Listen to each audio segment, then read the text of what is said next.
Ayan, hello, hello, hello. Magandang araw sa lahat ng Libra. Ayan. So, ako nga pala si Mystico Moreno and welcome to my YouTube channel kung saan babasahan ko kayo ng inyong Tagalog love reading. Okay, so sa lahat ng Libra dyan na nanonood, magandang araw sa inyo. Sana okay kayo. And ayun, so this is my first ever Libra collective reading. So sana mag-resonate sa inyo. Kung hindi man mag-resonate ang reading na ito, huwag niyong pilitin or just take whatever resonates. Kung wala talaga, ibig sabihin, hindi para sa inyo itong reading na to. So, abangan nyo na lang yung mga susunod pang collective reading. And since this is a collective reading,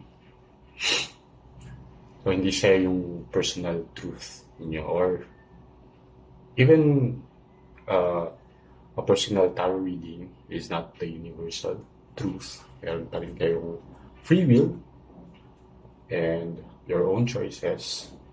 So, ang tarot reading and oracle reading is just a guidance for you from the universe. So, nasa decision nyo pa rin naman kung anong gagawin nyo sa buhay nyo, di ba? So, alright. Without further ado, simulan na natin yung reading. So, ang nangyari is, itong oracle card na to is the yung i-draw kong card from here is the overall energy of the reading. Tapos, using the tarot, I'll see the details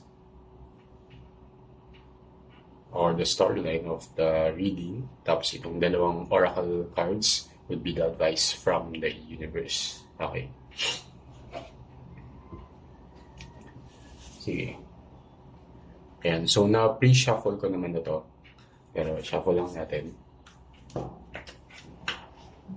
At habang binabalasa ko ang card nito. Ayan. So, sana supportan nyo yung channel ko. Ayan. Hit nyo lang yung like. Tapos mag-subscribe din kayo. Ayan. Mag-comment kayo dyan sa baba if nag-resonate kung reading na to sa inyo. Okay? So, i-support my channel para magtuloy-tuloy din. Kung nag-resonate sa inyo lalo yung reading, para magtuloy-tuloy yung channel na to, magawin ko pa kayo ng further readings. Ayan. And maraming salamat in advance. Thank you sa support. Okay. Sige. So, February ngayon, tignan natin ano ba yung love reading sa buwan ng mga puso. Yeah. Exciting. Okay, so I'll pick the second card. Portal to Wholeness. Okay. Sige, tingnan natin ano yung meaning ng oracle card na to. So, Portal to Wholeness. So, there's a quote from Hafiz. Everywhere I go, I see the image of your face. The fragrance of your hair surrounds my soul. Veiled in my vision, your grace is softly flowing, arousing the joy of yearning forever. Okay, so the reflection of this card is you seem to have everything necessary to make you happy. Yet something prevents you from being fully satisfied with your life also. Okay? So don't feel bad about it. You are experiencing the pain of separation and the desire for union. The heart's longing for something new is a healing remedy. Your yearning will lead you and you will reach a challenge. You are now ready to follow the thread of your longing to discover yourself. With a bouquet of roses in hand, Hafiz, yung gumawa ng quote, is here to offer you the gift of yearning as the wine that pours joy and excitement into your life. He is inviting you to reach for your fullness through the energy of love. He whispers sweetly into your ears that something is needed to make your heart beat faster and pull you close. To know happiness, be open to exploring the unknown and ready to embrace the surprises that come along the way. The excitement of reaching for something you love can make you whole and heal the illness of your soul.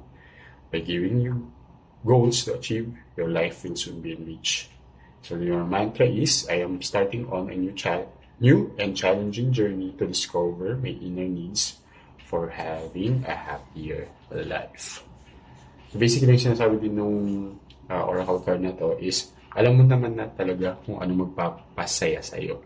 Kaso, nga, merong pumipigil dun sa happiness or may pumipigil sa'yo para ma-achieve na yung happiness na yun.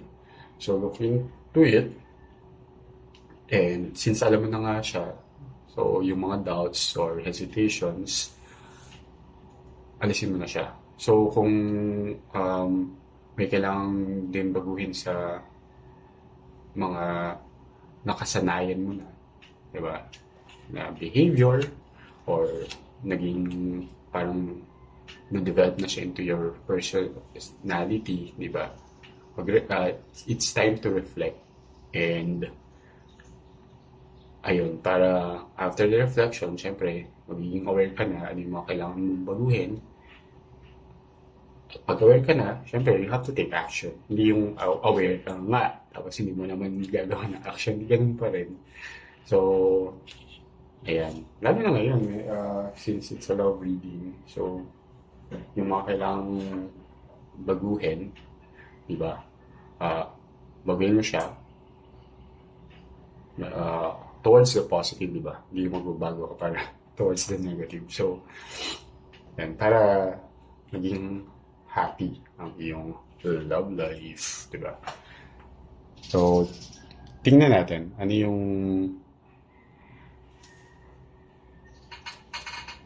using this tarot, tingnan natin ano yung magiging reading ninyo. Okay. So, shuffle ko na rin ito, pero balasahin na natin ulit. And let's see.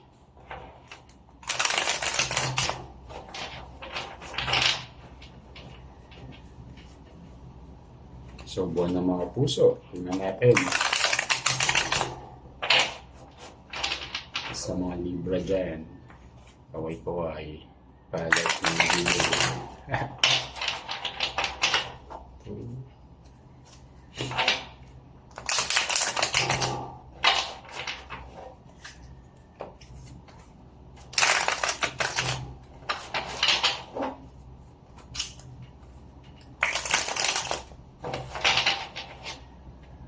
Okay. So, second card ulit. Okay. Oh, Two of Wands. The World. O, diba? The World agad. Queen of Coins. Ano malabas to? Three of Cups.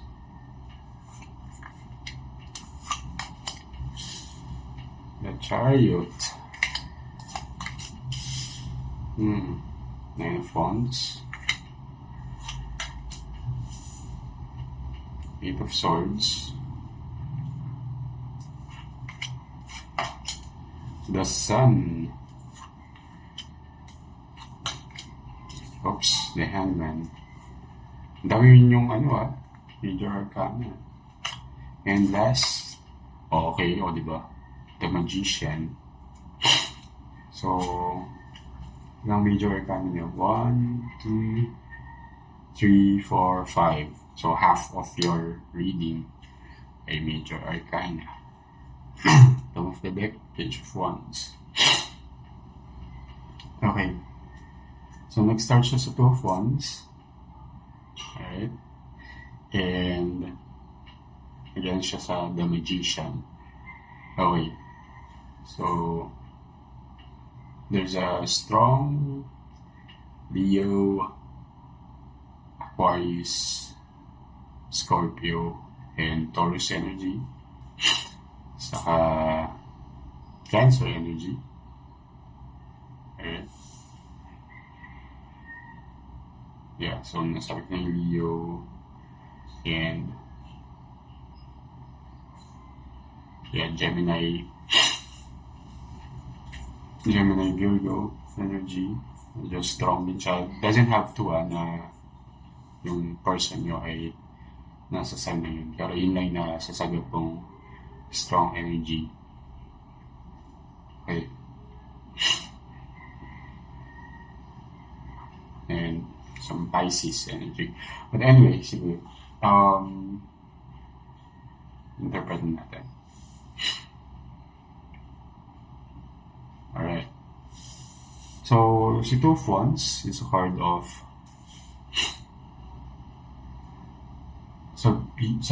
you need to decide on something. Okay? That actually parang dinitin lang niya. Parang in-expand lang niya yung oracle card mo or what this whole spread is all about. Which you really have to decide on working on yourself or when it comes to what you manifest, diba? Towards your happiness kasi. And so, yung full completion, yung talagang magpapasali sa'yo is nasa sa'yo yan, decision yan. Lalo na when it comes to love.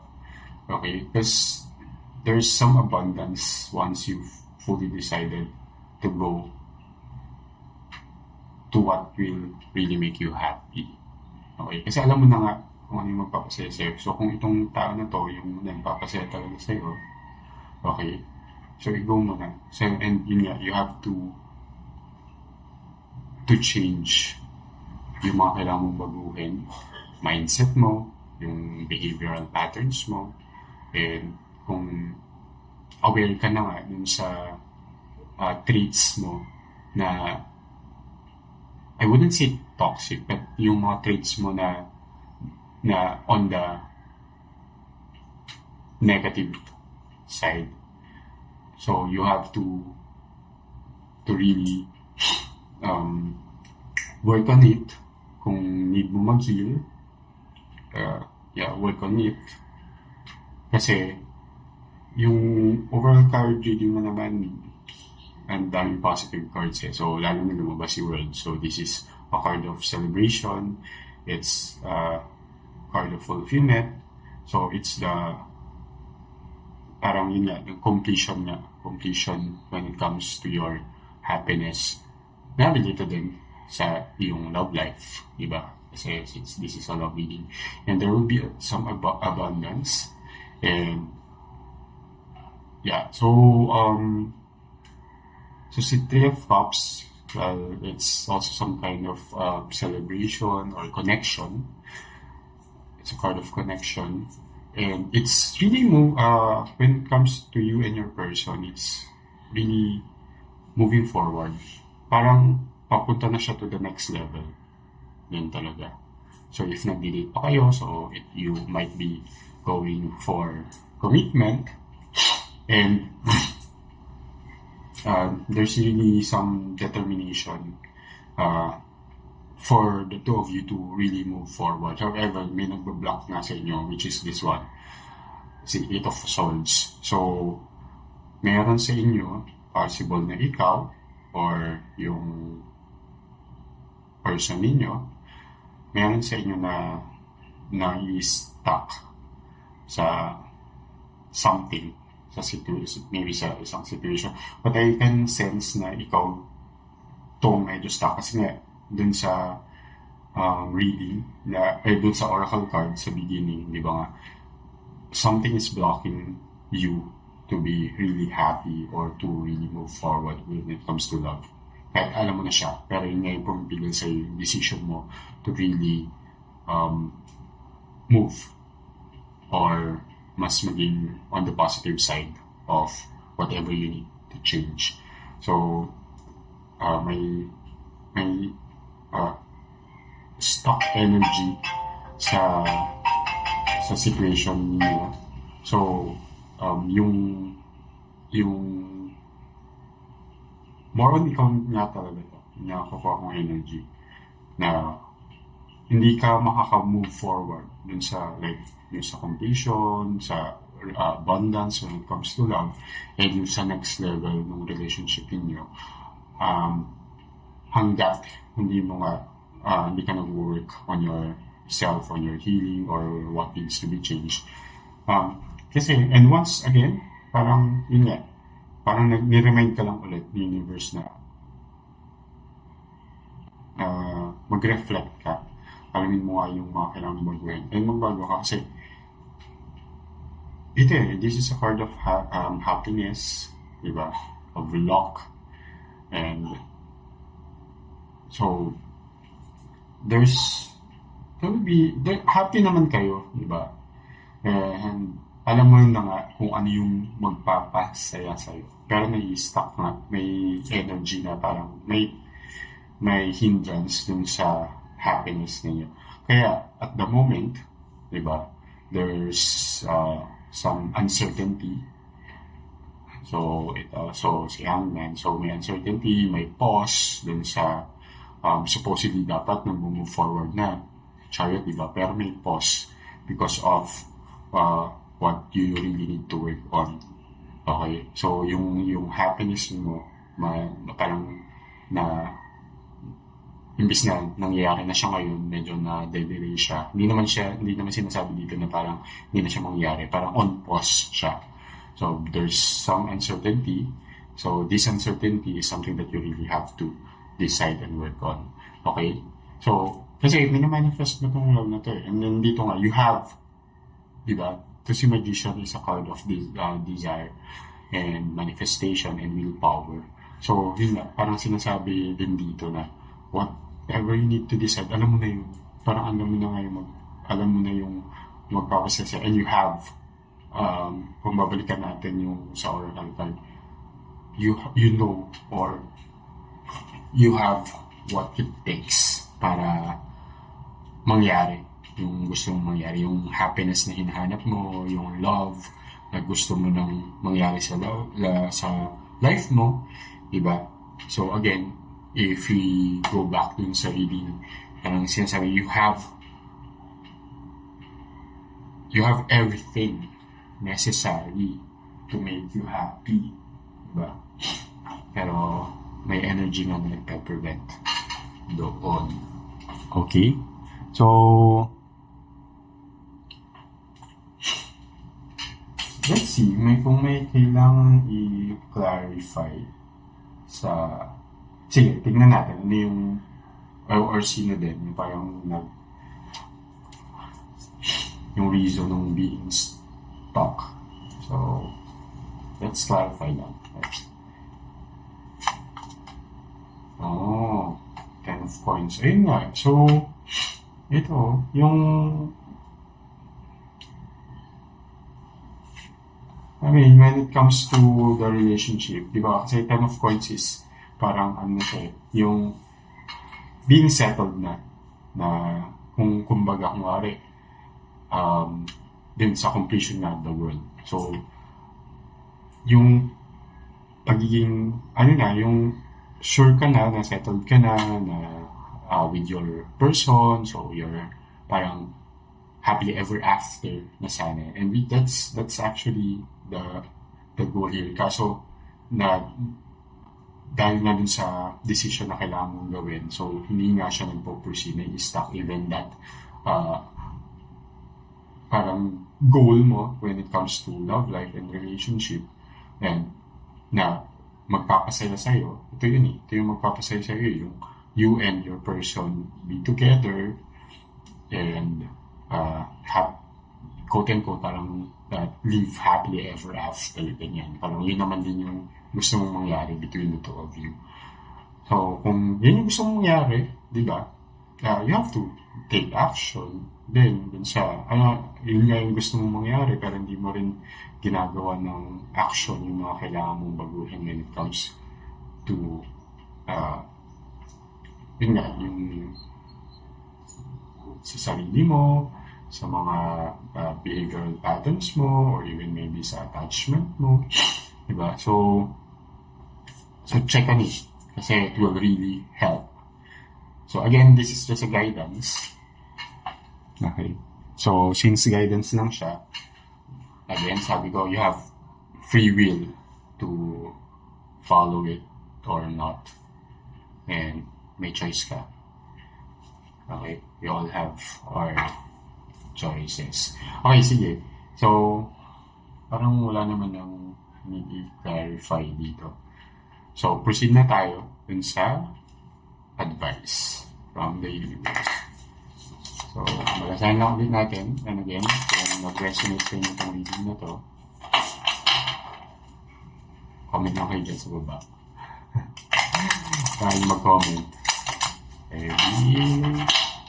Wag. Joke lang. So, and kung gusto nyo, since collective reading na to, di ba? Kung gusto nyo yung energy nyo yung sagot natin sa reading, personal, you can book a personal reading. Then, dyan naman sa description box yung email address kung saan pwede nyo akong message and inquire for a personal reading. Tapos, we'll do something like this. Okay.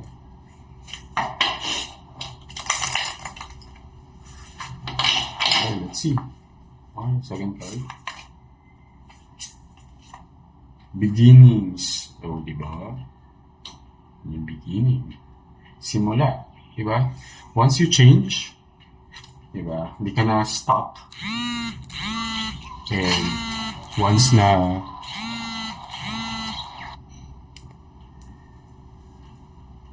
nag-decide ka na to change what you need to change and to move forward dun sa mag-obsess sa'yo, di ba? Kada pagbabago is a new beginning, di ba, in life. So, it's a new cycle, it's a new phase. So, ayan, parang dinoble confirm lang ni itong card na to na there's a new beginning for you sa sarili mo, and once na nagkaroon nga ng new beginning sa sarili mo, magpo-proceed na to. There will be also a new beginning para sa'yo and sa person mo. Diba? Diba? New beginning in a sense na yun nga, kung wari, dating kayo, diba? Parang na ng commitment, ganyan. So it's a new beginning, it's a start of the next chapter or next phase sa relationship ninyo. So, supported by Primrose. Okay. So, si Primrose